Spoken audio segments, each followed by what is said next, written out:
It's been really hard for me to talk about my story, but I feel like my story could possibly help somebody else and know that they're not alone.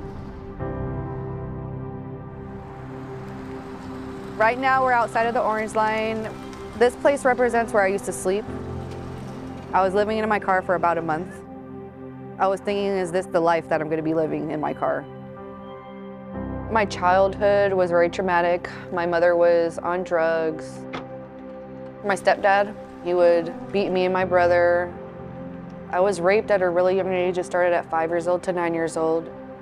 I was trying to numb myself, so that's how I got into substances. I was looking for love, to feel like I was wanted, and I was looking in the wrong places. I met this guy that I thought was love. A lot of abuse in that relationship as well. I ended up leaving with my 3 girls. I had my kids living in my car at one point with me, I did. And I don't like to admit that because they don't deserve that. So I didn't feel like a mom at all. And it really hurts. Sorry. DCFS got called and they had enough evidence for my girls to be taken. When they got taken, I felt like I lost a part of me. Going through all the emotions I was going through, I said enough is enough. That's what made me want to change. The first few months when I got here at Hope Gardens, I was like, you know what? I'm going to work an honors program. I'm going to do everything I need to do. Going to every class, keeping myself busy. It was very hard because I was by myself. I was being triggered from seeing other women with their children, wondering why can't I just be like that? And then I got a phone call from my social worker and it was up in the air whether I was going to get my kids back. If I'm in situations where I'm depressed or I can't control the situation, my go-to is I want to get drunk. So I ended up going food shopping to Walmart. I already had it set in my mind that I was going to relapse. I get out of Walmart and a random lady approaches me. She's like, I really feel like I should pray for you. And that was like the key moment because she felt it, that I was in trouble. I definitely feel like God was speaking through her because she's like, you're doing such a good job, but the decisions that you're about to make are gonna be basically the end of it, you know? I ended up sitting in my car for about 10 minutes. I didn't relapse. I actually make a year sober and clean. So I'm very proud of myself. Hey, Stephanie! Oh, so good to see you. How are you? Good. Chaplain Shirley has been my chaplain since day one. She's amazing. What's been going on lately? Everything's going really good. My last visit with my social worker's tomorrow. My court date is February 5th and my case closes. I'm excited. Stephanie, I'm so proud of all of the work that you've been doing to get to this point. She's taught me to know my self-worth. She's helped me go through my past and know that I didn't deserve that. Let's pray. Jesus. We've gotten really close and she's made a big impact in my life. Being able to be around women that have similar stories to my background, it makes me feel not alone because I can actually talk about it to someone that I know that can relate and that just won't judge. They've been there whenever I needed them to talk through anything. They've given me good advice, and the fact that we could uplift each other makes me feel good. Look, Mommy, I took a picture. Hello. Bye-bye. When I got my kids back, I felt like a second chance at life. Okay, let's do another word. I wasn't the best mom to them. So now I'm kind of learning as I go. And I'm able to provide my girls the love and affection and attention that they need. We're gonna do that one first? That's like the biggest thing for me is just being present. Eve opened her eyes. She couldn't believe what she saw. It's so beautiful. My hopes for my kids is they will never go through what I went through. I just hope that they live life to the fullest and appreciate every moment. I love you.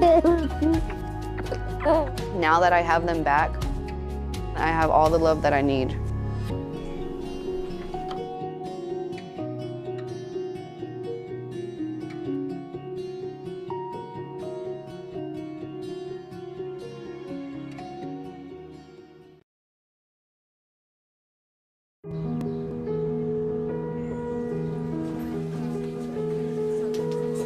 I've been here at Hope Gardens for over a year.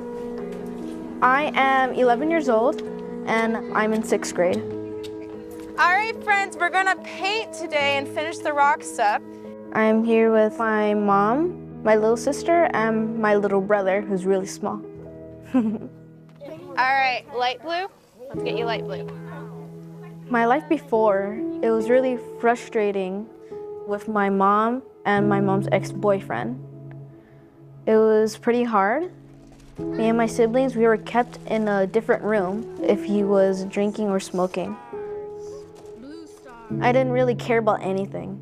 I was like, I don't feel like doing that at all. I just stayed away from them. In orange, I don't know. This one day, he was drinking or smoking. He was getting frustrated. He told my mom that he wanted her to leave for 2 days. And then my mom, she told me that we're not gonna be with him anymore. And I got really happy, and she was happy too. Sad happy. My mom found a website that was Hope Gardens, and we were able to go. My mom was crying because she's finally happy that we found a place. This is my room, my bunk bed. I have all of my plushies up here. Let's start with my favorite one, my Mike Wazowski. And then I have French fries.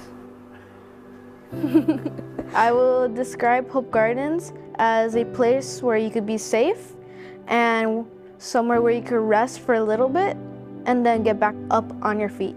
I would like to show you my art book. This is what me and my little sister did on the first page. I did the rainbow, she did the fish. And then I did this one a few months ago. It says, time for the pool and coffee. My favorite subject at school is science because you get to learn about the body and how to keep yourself healthy. When I wasn't here, I usually get like 80%, but now I get to focus and not focus about the other bad stuff going on. So now I'm able to get straight A's, like be a good student, don't be a troublemaker. Ah, nice, Lily. Getting better. My mom, she is smart, kind, beautiful, and she's always protective around us. At Hope Gardens, there's a lot of events there. I went to 3 museums in a row, and they do clubs there. Like I went to wrestling last year, and I became really good. I defeated a lot of kids except this one kid, Salvador. He was really strong. Today, youth group, we are going on a hike to the cross, and we're gonna take our painting rocks up there. It's really been a joy to spend time with my new friends at Hope Gardens, but people actually have it harder out there than us. Like some people are homeless on the streets with no blanket, no sweaters to keep them warm, and they're freezing out there. So I'm glad that we're safe, and I hope one day they'll be blessed to have a home and a nice, good heater. Now that we've made it to the cross, each one of us are gonna say something that we're grateful for, and we're gonna offer a rock, okay? I am thankful for my family and all the things I have right now. My hopes and dreams are my mom gets a good job and we get a house for me and my mom and my siblings. I can't wait to get my own room with my little sister. And I told my mom, when we move out, I want your mini fridge. That's what I mostly want.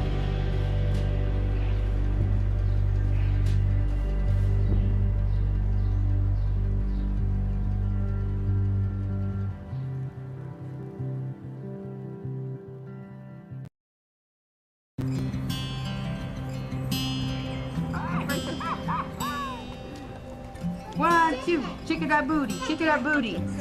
Birdie, huh? I graduated from Hope Gardens, and I work with Peeps.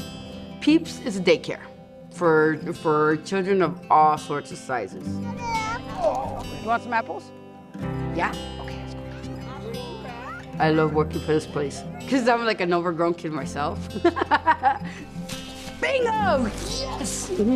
When I look at the kids, I see the hurt. I see all the stuff that they've been through. And it's my job to try to make their lives at least a little bit more happier. I thank God that there's a place like this. That, these kids don't have to endure the childhood that I had. I had a pretty crappy childhood. I grew up with a mom that had a lot of anger management problems. And unfortunately, I was raped by my stepfather at an early age. I went through a lot of depression to where I actually tried to commit suicide a couple of times. Meth was something that numbed me. I didn't realize how awful my life was going to become. I married somebody that was very, very abusive. Put me in the hospital a couple of times with head concussions. He shattered my jaw. He did a lot of physical damage to me. In the midst of my addiction, I lost my 2 children. And I'm sorry. My kids were the world to me. And when I couldn't afford an apartment for them, or the lifestyle that the courts felt that I should be unable to provide, they took them back. So I went downhill really, really bad. I ended up losing my job. I became homeless. I put everything in my shopping cart, and I just said, screw it. Eventually, I ended up in the streets living in an RV. I was in my RV. I was pregnant and still getting loaded. And that's when the epiphany came. Because I was like, she's gonna come at any minute. What happens if I'm here in this RV and she comes? And I'm thinking in my head, there's only one person that can help me, and this is God. I finally broke down. I go, you let me keep her, please let me keep her, and we'll do this your way. And for some odd reason, God's guiding me to this way. Vanessa came in totally broken, but she was ready. She was determined, and that is the most important factor. Hey, I'm ready to do this. Will you be there with me in this journey? We provide academic classes and life skill classes such as codependency, anger management, a lot of case management, spiritual advice, which is very important. Have you learned to forgive yourself for that? I'm learning to forgive myself. I know we're all human and we all make mistakes, and Right. And if God can love us just the way that we are, then I can love myself. It's a holistic approach that we offer to the women physically, mentally, socially, and spiritually. When you step into Hope Gardens, you feel that surrender, that peacefulness. Hope Gardens helps you so much in the healing process and being able to get to know yourself and bringing back that person that you lost when you were getting loaded. To be able to be yourself again is amazing. When I feel like I'm on the edge, I'm tired and defeated, I pray. I never thought in a million years I would ever start praying to God again. I've always been a stubborn person, and I've always thought I could do it my way. I learned that this time around, I can't do it my way. I have to do it God's way. Since I've been here, I've been able to reconnect with my other kids. Reconnecting with my kids is God's way of showing me His love.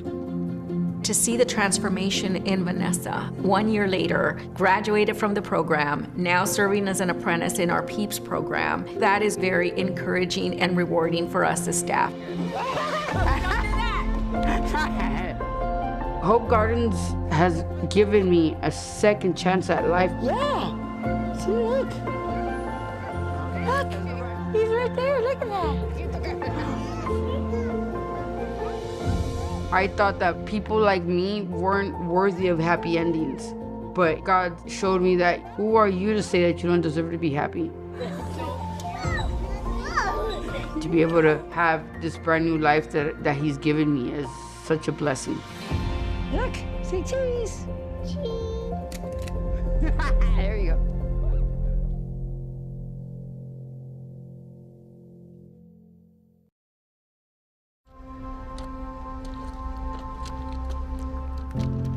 I was a drug addict and an alcoholic. All that led me to being homeless in the streets. being a woman, I had to be cold-hearted, and I had to make sure that I did everything I could to survive.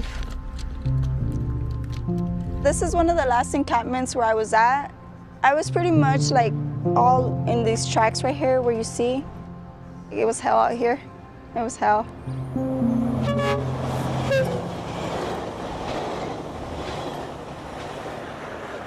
When I was in the streets, I felt like trash. I felt casted out of society, like nobody even wanted to look at me. I felt very low because I didn't think there was a way out. This is my Bible that I first got before I became Christian. I was out here when I got it. This one lady, she gave it to me. And ever since then, I've just held on to it. That's what started changing me. Just me reading the Bible, even though I didn't understand it, even though I was in that lifestyle, that was God reaching out to me and helping me like open my spiritual eyes and my spiritual ears to understand that God was calling me and He wanted me to get out of that lifestyle. While I was out in the streets, I realized I was 8 months pregnant. I was at my lowest point. Either I look for help or I'm gonna end up really dying out here. And I don't wanna die with my baby out here. And that's when I looked for help. We have 75,000 people devastated by homelessness, more than 50,000 on our streets. And much of that skyrocketing street homelessness is gathering in encampments. And those used to be primarily on Skid Row in Los Angeles, but it's hard to find a neighborhood in LA that doesn't have an encampment.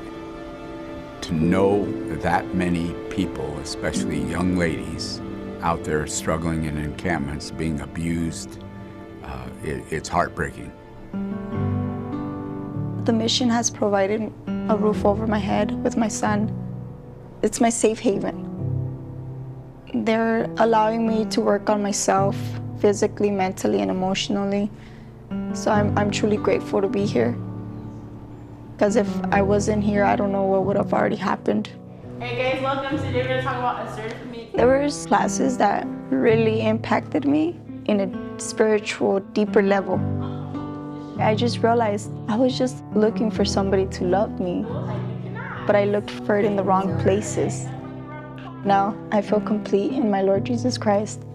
I feel that love that I never had. He surrounded me with people that are showering me with love. Being in the street, we feel like we have to have this tough walk, you know, but here you're in a safe place. My case manager, she's very helpful. She even knows me so good now that she knows when I'm shutting down, or I'm just isolating myself. I ended up leaving the program for a couple of months. I realized I made a huge mistake. And I started calling, texting Joanna, please help me. I need to get back. She was able to get me back here. And I finished the program this time. So I just graduated, and now I'm working on getting my high school diploma. So I'm truly grateful that they opened their doors here for me and took me under their wings. Samuel, my baby, he's such a joy. I love him so much. I want to enjoy every moment with my son. To the hot month of July, we bring some Christmas joy. We bring at least 20 tons of snow, and we create a sledding hill, and we have Santa show up in booths that have prizes and activities. We do it to bring joy to kids going through perhaps the toughest time in their lives.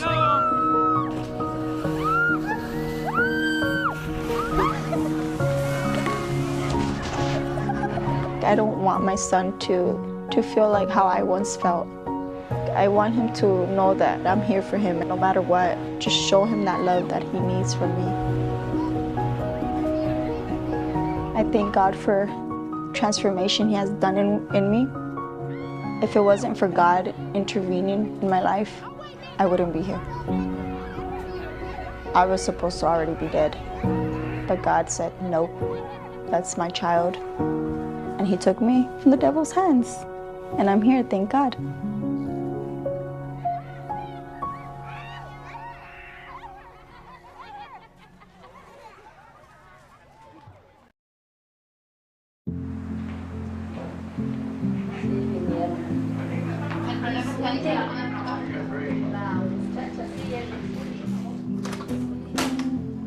Who wants the program? Right here. All right. How you doing, sir? Good. I'm a coordinator here at the mission, and I work with the Seeds of Hope. Yeah, I've been an alcoholic for 40 years. So, yeah, I'm tired, burnout. Tired. When a new guest comes in and you're in need of help, the Seeds is where you start before you get into the actual program. We're gonna have the security check your belongings. This is all I got here. Okay. So. All right, come go with me. Once I see that guy coming from the battlefield, because that's exactly what it is, they're tired and they're sick and they're hungry and they're hurt. So I'm very compassionate with that individual. Just gonna show you around a little bit, you know. This right here is our laundry room. It's free? Yeah. Oh, okay. When the guys come in, I always share that it's gonna be okay. All they have to do is give themselves a break and things will get better. It takes me back to when I was in that position. I got introduced to the alcohol at an early age. And from then on, it went to the heavy drug I used for 27 years. I felt like nobody really cared for me because of the things I was doing to myself. I realized that there was a void in me that was missing. No matter what material thing I had, as far as work, as far as home, as far as relationships, it didn't fill the void by having things. So what I did was I surrendered finally. I prayed to God and asked him to help me, and he did. What made you come in this program? How did you do it? Well, actually, I went through this program once before, graduated, got to doing my old habits. And next thing you know, I relapsed. They allowed me to come back here, and I've been here a year, and it went by so fast, so. We talk about addiction as being pain management. It's a way to numb pain. It's a way to forget your past traumas. Most of our men have experienced so much trauma and are dealing with so much pain, and they're just trying to survive and numb that pain. And so if you want long-term sustained recovery, a healthy lifestyle, it really needs to have like a death and resurrection type of experience where you open up those old wounds to receive compassion from others, and then to start that healing process by the grace of God is where transformation happens and where long-term recovery happens. Okay, Fernando, this is your bedding right here. Okay. That'll be your locker. Oh, excellent. Cool. And so for the next 3 days, you get to relax, unwind, and then after the 3 days, your program will start. All right, welcome to the program. Thank you. All right. Thank you. Appreciate God bless you. Thank you, sir. The biggest hurdle this time around was facing me and facing my demons. Here at the mission, I had an opportunity to find out why I continue to go back and forth and why I feel that it's necessary to escape reality. So I surrendered and trusted in God that he was going to deliver me from all my hurts, hang-ups, and habits.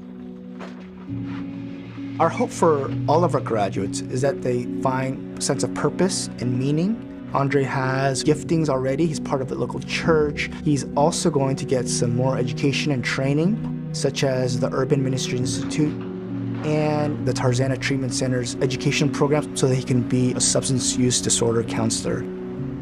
So he's really equipping himself to flourish and to help so many people and impact many lives.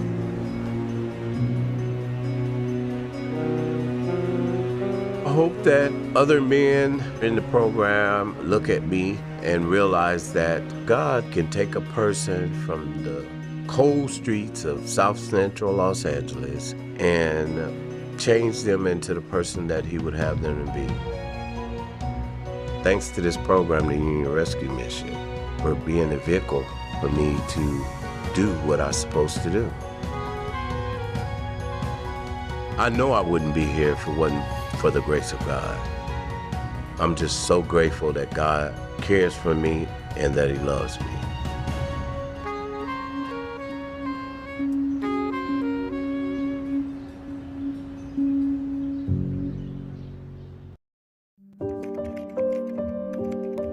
Every morning, the first thing that I do is I come to the day room and I type 10 things that I'm thankful for.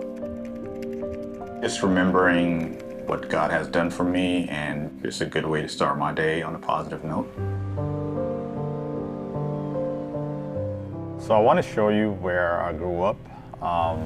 Originally, I'm from Ethiopia, which is in the eastern part of Africa.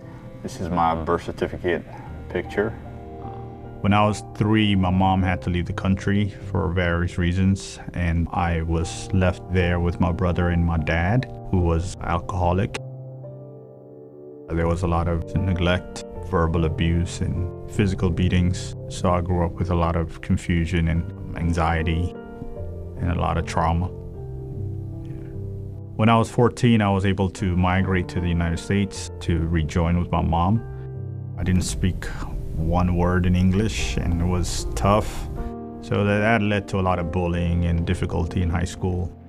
The resentment and the anger that I had built up caught up to me, and I started experiencing a lot of anxiety, a lot of depression. I tried to resolve it or fix it through my own ways. Started struggling with addictive behaviors. Then that led to a lot of dangerous characters. There was kidnapping attempts, street fights, and a lot of homelessness, a lot of despair, a lot of spending nights by dumpsters.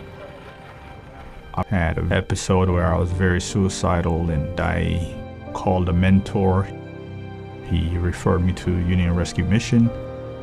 Union Rescue is known as the last couch on the block, and it really is. This was it for me. It was either this or death. Mental health difficulties are showing up everywhere on our streets.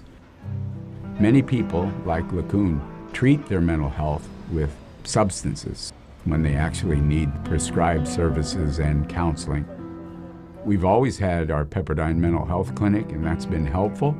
But now we've also had to emphasize hiring specialists in mental health issues with masters of social work, psychologists.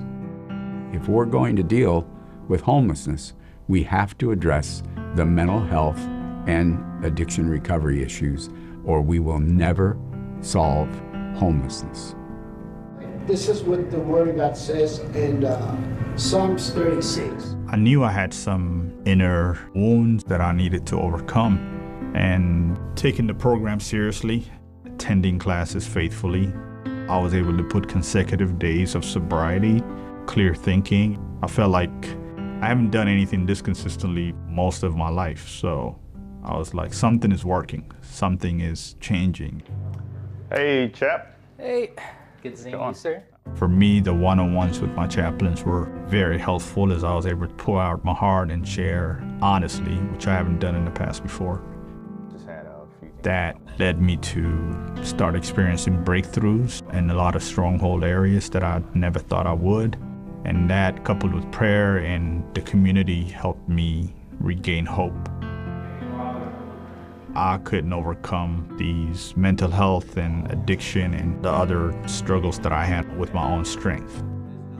One of the biggest turnarounds for me was really desperately crying out to God and asking for help, and invite Him into the daily struggle, and invite Him into those deep wounds, and allow Him to heal me on a daily basis and restore me back to, hope and sanity.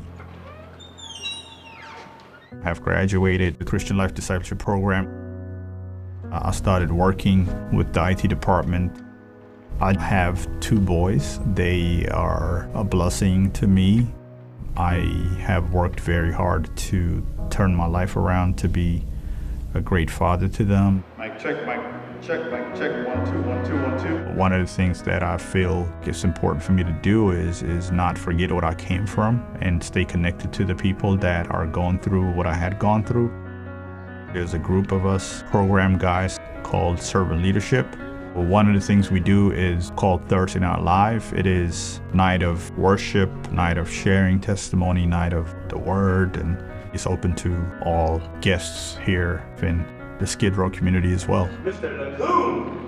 Yeah. Sharing my story helps me remember where I came from, but also inspires others to know and believe that there is hope even in the most hopeless situations. I never imagined a year ago that I would be standing here sharing a testimony. A lot has changed, a lot has happened, and I'm grateful to God. I'm grateful to the Union Rescue Mission. My life is a testament to show that where there is no hope, God is still able. And where I think it's over, God is like, no, it's not. You guys keep praying for me, and I'll pray for y'all. Thank you. That's the beauty of God, that even when we have concluded that it's over, God says, not for me, I'm just getting started.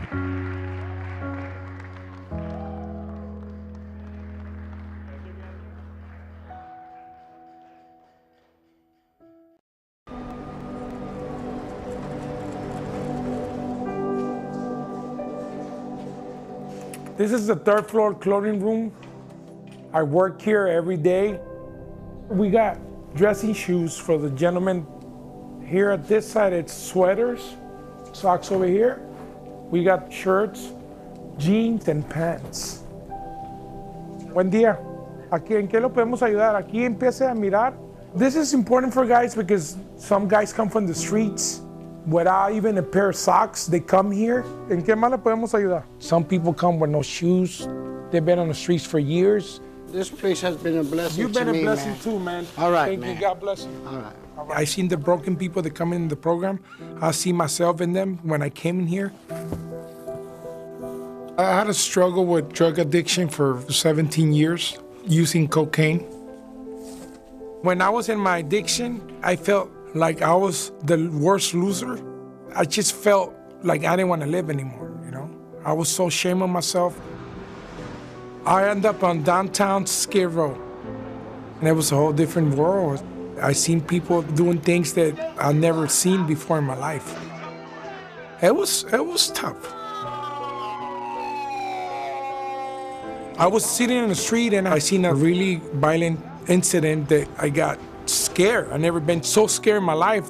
And I got up and I heard a voice, God, I know it was God, telling me, I'm gonna take care of you, son. Just keep walking. I didn't know the streets.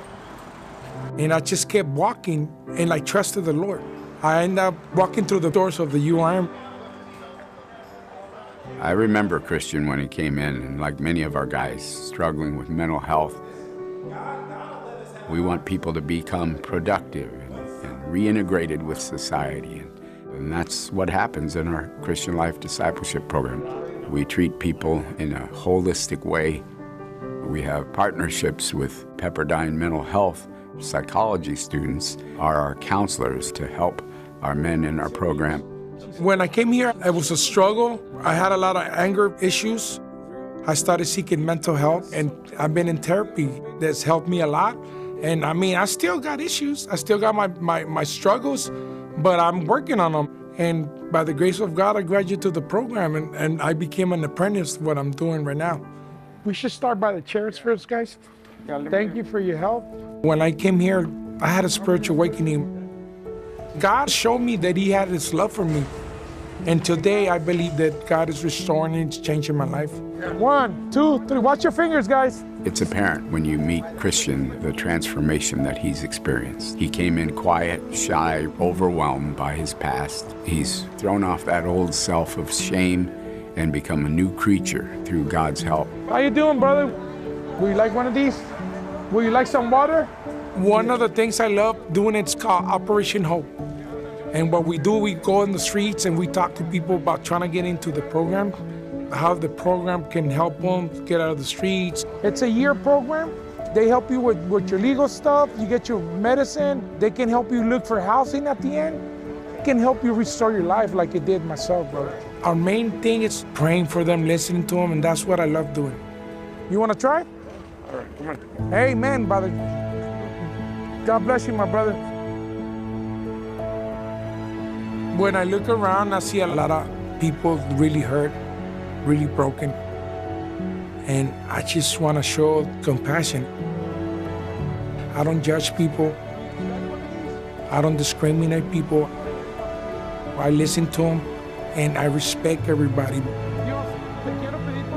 If I can talk to 1 or 2 people a day and listen to them, that's what I love doing. How you doing, sir? You got some water? God bless you, brother. Be safe.